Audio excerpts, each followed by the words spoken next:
Γεια σας. Πάμε τώρα από το χωριό μου το Ρήφι στην Κεφαλονιά στον Άγιο Γιώργη, ένα εκκλησάκι που θα ανέβουμε στο βουνό με τον μπαμπά μου και τον ξάδερφό μου στην κάμερα. Θα σας δείξουμε την ορειβασία και μετά θα σας δείξουμε ένα πολύ ωραίο αξιοθέατο του χωριού μας. Εκεί είναι ένα χωριό, τα Καμιναράτα. Εμείς είμαστε στο Ρήφι, είναι σχετικά μακριά. Εδώ θα προχωρήσουμε. Εδώ είναι τα σκαλάκια που ανεβαίνουμε κάθε φορά.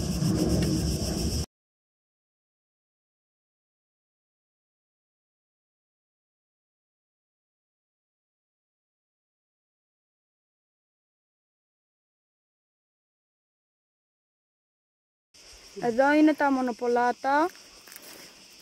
Εκεί λίγο πιο κάτω τα σπιτάκια είναι Λιξούρι και ακριβώς απέναντι είναι Αργοστόλη και εκεί είναι Καμιναράτα. Εδώ σχεδόν φτάσαμε και αρχίζεται και σε λίγο θα αρχίσουμε και θα βλέπουμε την εκκλησία του Άγιου Γιώργη. Εδώ είναι κάτι χωραφάκια και έτσι που και λίγο πιο κάτω είναι εκκλησία. Λίγο ακόμα ανέβασμα να μας σημαίνει. Εδώ παιδιά μόλις φτάσαμε στην εκκλησία του Άγιου Γιώργη. Η καμπάνα εδώ. Πάμε να τη χτυπήσουμε. Μην τη χτυπήσεις. Η εκκλησία. Άλλες φορές έχουμε μπει και μέσα, αλλά τώρα μάλλον δεν μπορούμε. Εντάξει, δεν έχει κάτι. Έχει την Αγία Τράπεζα και τις χαρακτές. Εδώ είναι η πίσω μεριά της εκκλησίας. Από εκεί έτσι αυτό. Δυστυχώς είναι κλειδωμένη και δεν μπορούμε να μπούμε σήμερα μέσα.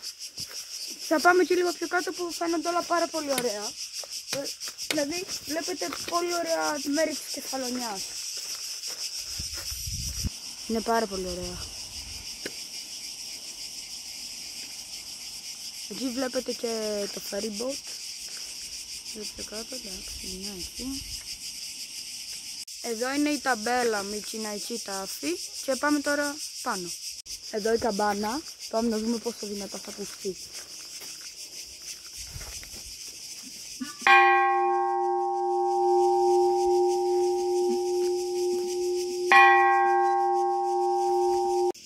Εδώ παιδιά κατεβαίνουμε και πάμε στο ωραίο μέρος του τουριστικού που σας λέμε.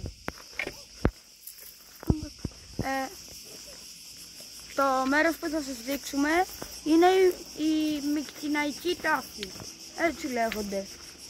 Αυτό είναι το αξιοθέατο του Ρηφιού, η Μικτιναϊκή τάφη. Τώρα θα πάμε και πιο μέσα, δεν θα μπούμε, αλλά εντάξει θα πάμε και θα σας το δείξουμε και από πάνω.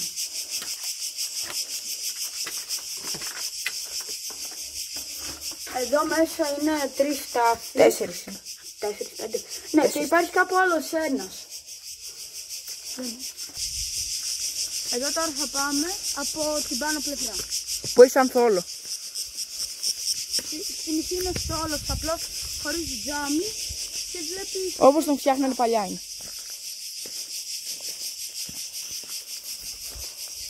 Θα φεύγουμε από τους Μικτιναϊκούς τάφους. Αου! Μια χαρά είναι. Ας σας τους δείξουμε άλλη μια φορά. Έχουμε μπει και μέσα πολλές φορές. Είναι μια χαρά. Αυτά ήταν τα δύο πιο ωραία αξιοθέατα του Ρηφιού. Γεια σας.